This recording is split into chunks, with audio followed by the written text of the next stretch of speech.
บาทอุดมรุ่งเรืองงามตาเจ้าน้อยบุญทาวงศาข้าหลวงพวงเชียงใหม่ปกครองหัวเมืองฟ้าทุ่มเทแรงกายแรงใจทุกชาติพันธุ์รวมใจรักษามัคคี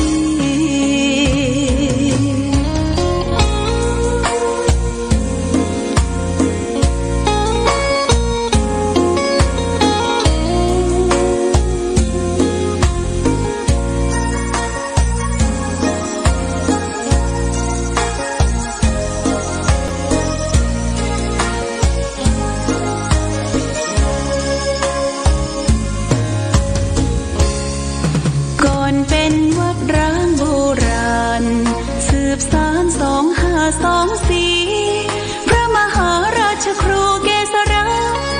ปัญญาปรมาติกาจารย์จากวัดดับภัยเชียงใหม่สืบสานเวลาผ่าน131 ปีนานไกลวัดพระบาทอุดมรุ่งเรืองงามตาเจ้าน้อยบุญทาวงศาข้าหลวงพวงเชียงใหม่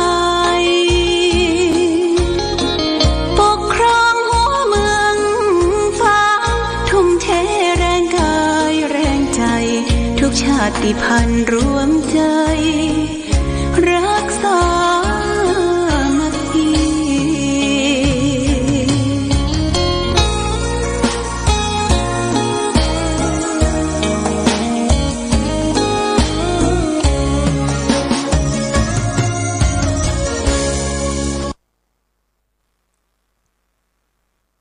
เจริญสุขศรัทธาสาธุชนญาติโยมท่านพุทธบริษัททั้งหลายวันนี้รายการธรรมประทีปส่องต่างก็ได้มาพบปะกับพ่อแม่พี่น้องศรัทธาสาธุชนญาติโยมแห่งครั้งหนึ่งวันนี้เป็นวันศุกร์ที่10เดือนพฤษภาคมพุทธศักราช2567คริสตศักราช2024ขึ้น3ค่ำเดือน6ใต้เดือน8เหนือวันนี้เป็นวันศุกร์เป็นวันสุดท้ายของสัปดาห์และวันนี้เป็นวันสำคัญของประเทศชาติบ้านเมืองของเราเป็นวันพืชมงคลญาติโยมพืชมงคลกับเป็นวันเกี่ยวกับ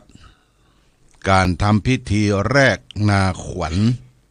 เริ่มตั้งแต่7 โมงครึ่งเป็นต้นไปแต่ว่านี่มีพิธีสงฆ์ที่ในวัดพระแก้ววันนี้เป็นพิธีพราหมณ์พิธีพราหมณ์เกี่ยวกับพระบาทสมเด็จพระเจ้าอยู่หัวก็เสด็จมาประทานมาเป็นขวัญกำลังใจมอบเมล็ดพันธุ์ข้าวโปรยไว้ในที่สถานที่แรกนาขวัญสถานที่แรกนาขวัญก็คือบริเวณท้องสนามหลวงทางกรมการเกษตรและก็ทางรัฐบาลได้จัดที่หั่นก็เฮาอยู่ที่บ้านที่จองที่เคหสถานบ้านช่องก็สามารถพอได้ดูได้ฟังได้เพราะเพิ่นมีการถ่ายทอดไปทั่วประเทศทางวิทยุทางโทรทัศน์ญาติโยมบ่ไปไหนก็อยู่ที่บ้านที่จองเคหสถานบ้านช่องของเฮาเพราะว่าบ่จำเป็นจะต้องออกนอกบ้านเพราะว่ามันยังร้อนอยู่อย่าร้อนไปนั่นไปนี่กลัวเป็นฮิตสโตรกกลัวหัวใจช็อตนะอยู่ที่บ้านที่จองเปิดพัดลมเปิดแอร์ทำความสะอาดในบ้านในจองแล้วก็ตอนค่ำตอนเย็นก็รดน้ำต้นไม้ดูแลสถานที่ต้นไม้ก็อับเฉา เหี่ยวแห้งเหลือเกินญาติโยมก็ทางวัดพระพุทธบาทอุดมนี่ก็เว้นวันจำเป็นได้หดถ้าบ่หดก็จะตายแต่มันแห้งผากหมดนะน้ำก็ได้รับบริการจากเทศบาลตำบลเวียงฝางเพราะว่าหลุมบาดาลที่อยู่ที่บริเวณสวนป่าอนุสาวรีย์นั้นยังบ่มีการมาสูบเตื้อเพราะว่ามันน้ำมันล่มไปก็คุณสมจิตคลองเดิมบ้านประบงเวียงก็คงจะมาสักวันสองวันเนี่ยเพราะว่าติดงานที่อื่นได้โทรศัพท์ไปบอกแล้วว่าจะมาสูบมาล้างมา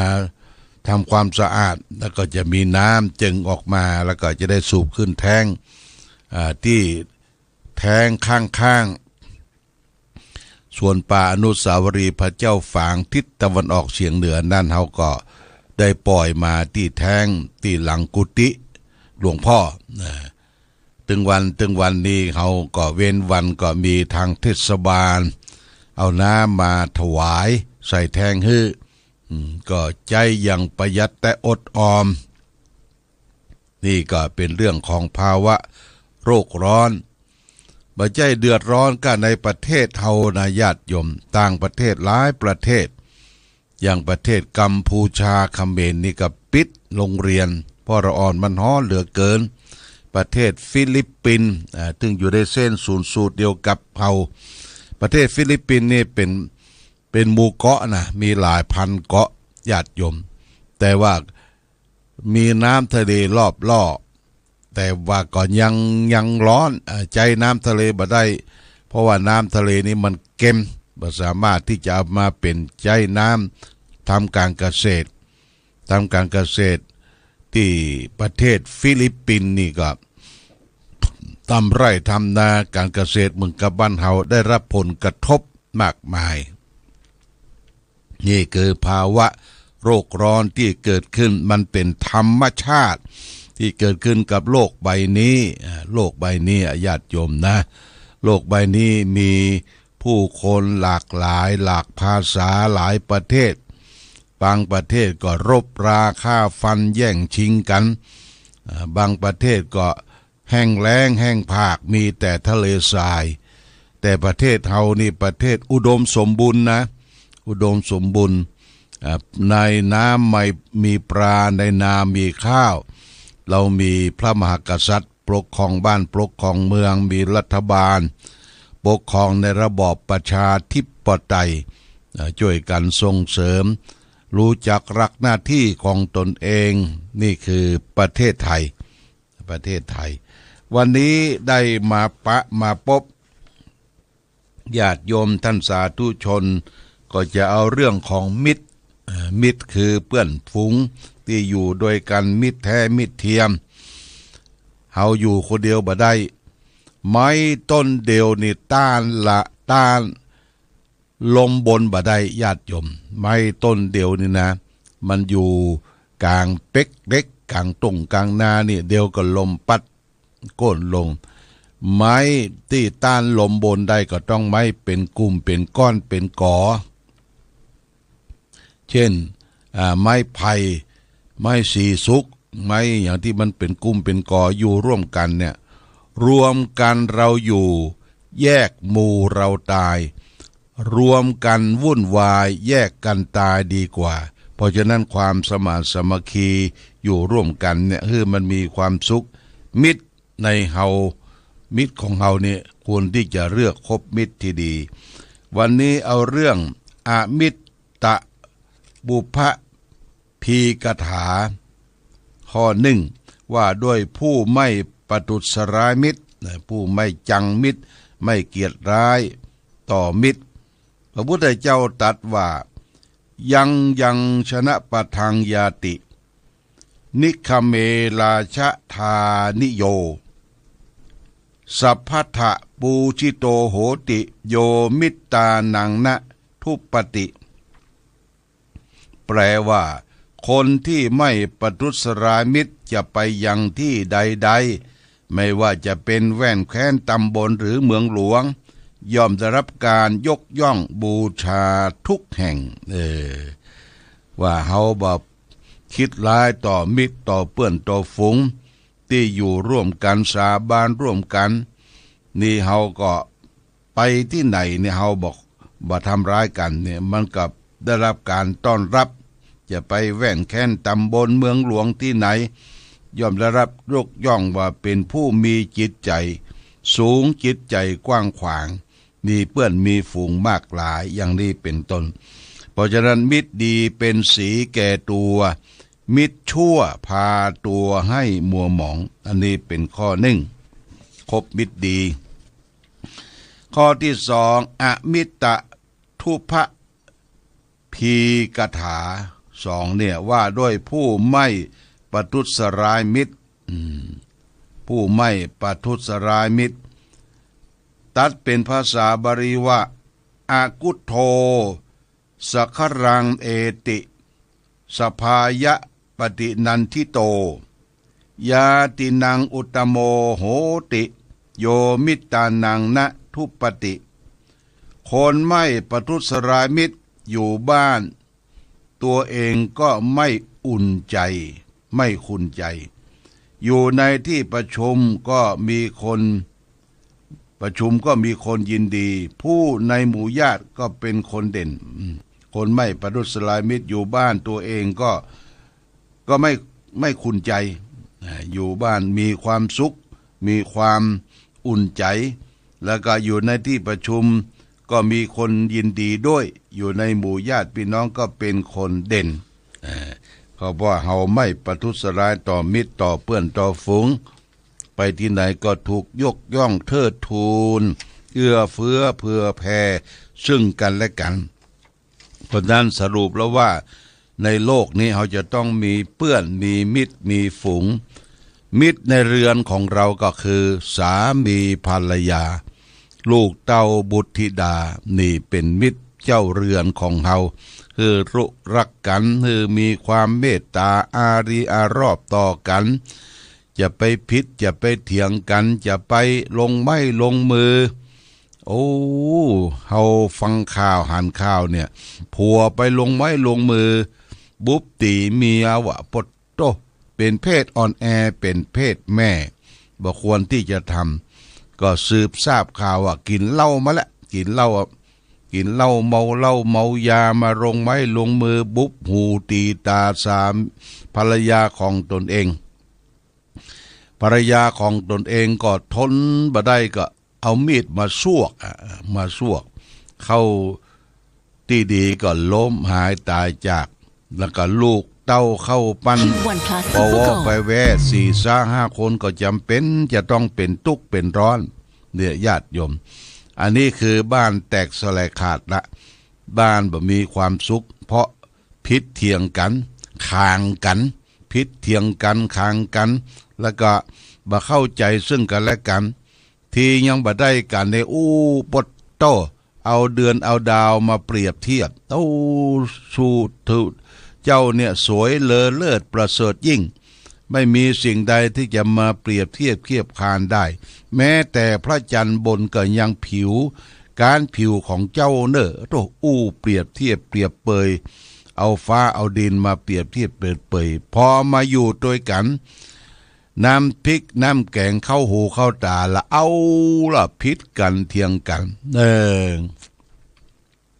บ้านบางบ้านนะญาติโยมนะพิษกันในบ้านบ่เตื้อเสียงออกจากนอกบ้านปดโตเสียงบ้านใกล้เรียนเคียงได้ยิงกันบุบถ้วยบุบจ้อนบุบน้ำคุน้ำโป้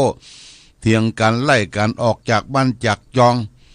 ถ้าผู้หญิงมีภาษีน้อยมีเงินน้อยคิงมีอีหยังมาอยู่กับแพ้เนี่ยมันบาดใจนะญาติโยมแล้วก็ถ้าพ่อใจมีสกุลรุนซักมีเงินมีทองมึงมีอะไรอย่างมาอยู่กับมาเนี่ยปดถ้ามันเสียดแทงจิตใจนะญาติโยมนะเพราะฉะนั้นเอาธรรมะนะเอาธรรมะเป็นที่ตั้งที่เปิ้งเป็นสรณะเป็นที่ตั้งที่เปิ้งของเฮาและท่านทั้งหลายธรรมะเป็นสิ่งที่ถูกต้องกิเลสเป็นสิ่งที่ถูกใจถ้าเฮาบ่เอาธรรมะมาใจในชีวิตป ประจำวันเฮาบ่เข้าวัดบ่เข้าวาบ่นำพามาปาให้เกิดความทุกข์ความยากเปิ้นว่าเฮาบ่ได้นำธรรมะมาใจมิตรแท้มีอยู่4จำพวกนะมิตรแท้เนี่ยมิตรแต่เนี่ยมีอยู่4จำพวก1มิตรมีอุปการะ2มิตรร่วมสุขร่วมทุกข์3มิตรแนะนำประโยชน์4มิตรมีความรักใคร่นี่มิตรแท้นะญาติโยมมิตรมีอุปการะต่อกันมีอย่างเอื้อเฟื้อเผื่อแผ่ช่วยกันสงเคราะห์อนุเคราะห์ซึ่งกันและกัน2มิตรร่วมสุขร่วมทุกข์มีสุขก็เสพมีทุกข์ก็ร่วมกันแก้ไขปัญหาต่างๆจะไปหนีตัดช่องน้อยแต่พองตัวเอาตัวรอดแต่เพียงผู้เดียว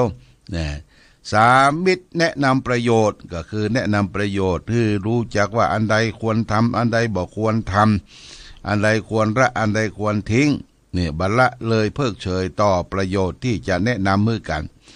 4มิตรมีความรักใคร่มีความรักใคร่บริสุทธิ์ใจไว้วางใจกันได้นี่คือมิตรที่แนะมิตรแท้มิตรเทียมก็ตรงกันข้ามญาติโยมนะมิตรเทียมตรงกันข้ามมิตร